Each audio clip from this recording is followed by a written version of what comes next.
Hello mga karelasyon at Merry Christmas sa lahat. Ngayong araw, pag-uusapan natin ang mga signs na mahal ka ng tunay ng isang lalaki. Minsan kasi, kahit nakikita mo na yung mga gestures, mga kilos o mga palatandaan na yan, naguguluhan ka pa rin, okay?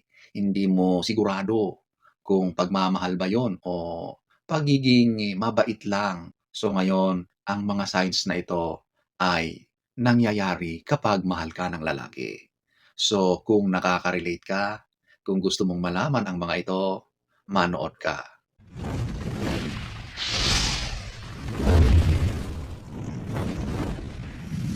Number one, eto yung nag-a-update siya sa iyo kahit hindi mo siya tinatanong. Alam mo, ang isang taong nagmamahal, gusto niya na hindi ka nag-aalala. So, once in a while, nagsasabi siya kung ano ang nangyayari o kung nasaan siya. Kasi ayaw niya na ikaw ay mag-isip. Ayaw niya na ikaw ay maiiwan sa ere na hindi mo alam ang nangyayari or ng whereabouts ng taong mahal mo. Okay? So, ang lalaking ito, concern siya sa iyo. Nagpapakita siya na meron siyang pakialam sa nararamdaman mo. Kaya itong mga simpleng ginagawa niya na pag-a-update sa kung ano ang nangyayari sa kanya is a sign na mahal ka ng lalaki na yan. Kapag yan ay isang kaibigan lang, hindi yan mayat-maya ay magsasabi kung nasaan siya. Pero ang lalaki na mayat-maya ay nag-a-update, napakalinaw na sign na mahal ka. Number two, gusto rin niya na ina-update mo siya ng kusa. Okay? Siyempre, mahal ka ng lalaki na yan.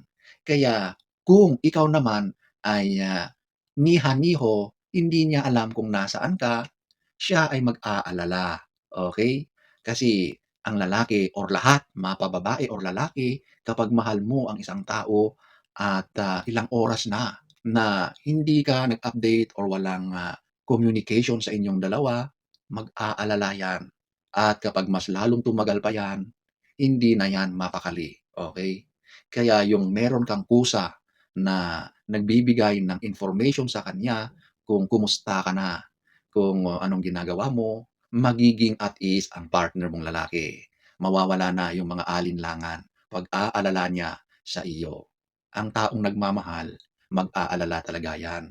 At ganoon din sa isang lalaki. So kapag napapansin mo na tila ba ay tinatanong ka niya kung ano ang nangyayari sa iyo, o kaya natutuwa siya kapag ikaw yung nag-a-update sa kanya, mahal ka ng lalaki na yan. Okay? Number three, eto yung gusto ka niya laging kasama. Given na yan. Ang taong nagmamahal, gusto niya na nakikita ka niya lagi. Gusto niya na nakakausap ka maya't maya.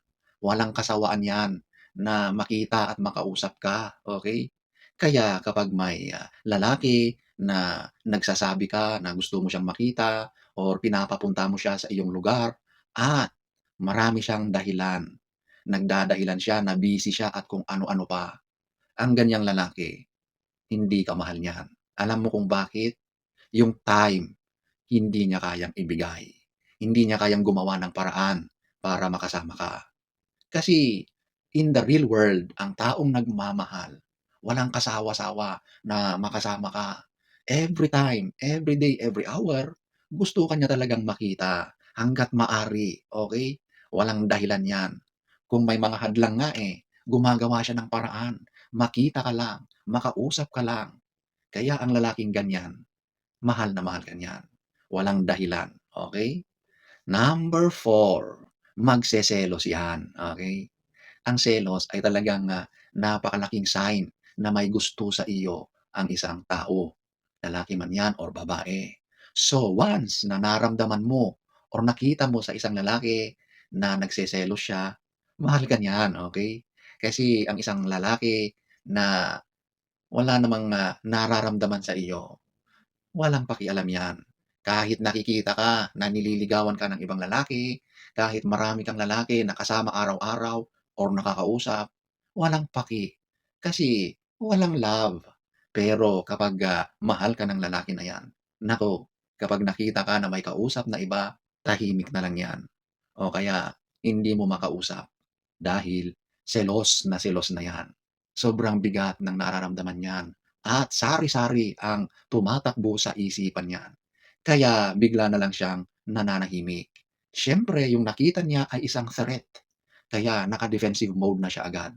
'Yun ang makikita mo at kapag ganoon, nagma-manifest na 'yan sa kaniyang mga galaw, sa kaniyang mga sinasabi at 'yan yung mga signs na nagseselos na siya.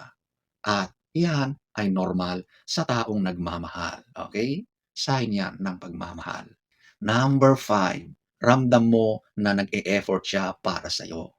So, sa lahat ng pagkakataon, sa sitwasyon, sa mga bagay-bagay, nakikita mo na meron siyang effort sa kanyang ginagawa para sa iyo. Yung simpleng alam mo na meron siyang ginagawa, na talagang alam mo na busy siya sa araw na yun, pero nagkakaroon pa rin siya ng time na tumawag sa iyo, na kumustahin ka, or minsan pa nga pinupuntahan ka pa rin niya. Mahal ka, okey? Number 6, eto yung, maya't-maya or lagi-lagi ka niyang nami-miss. Gano'n naman talaga, eh. Kapag mahal mo ang isang tao, kapag, nawala na sa iyong paningin, nalulungkot ka na agad-agad, 'di ba? Gano'n ang nagmamahal. Kasi gusto mo talaga na kayo ay laging magkasama. Gusto mo lagi na nakikita. Pero hindi naman puwede na gano'n, 'di ba? May mga bagay-bagay talaga na kailangang gawin at hindi lahat ay naka-focus lang sa romantic side ng pagmamahalan.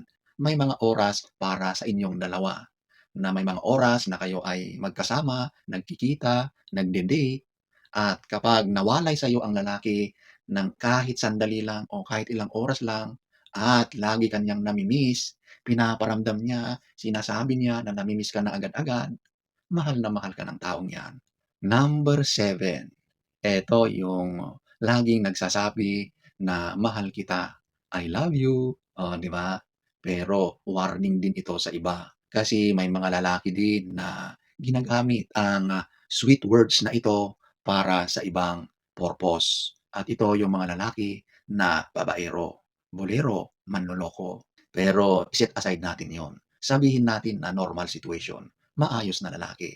At, isang sign 'yan na mahal ka kapag literal na sinasabi sa iyo na, "Mahal kita." Kasi ang lalaking, sincere, 'yan ay kaya niyang bigkasin sa iyo, okey? Hindi 'yan basta-basta binibitawan ng lalaki sa isang babae. At alam niyo ang mga lalaki, hindi 'yan expressive. Madalas pa nga, hirap na hirap silang sabihin ang mga katagang 'yan.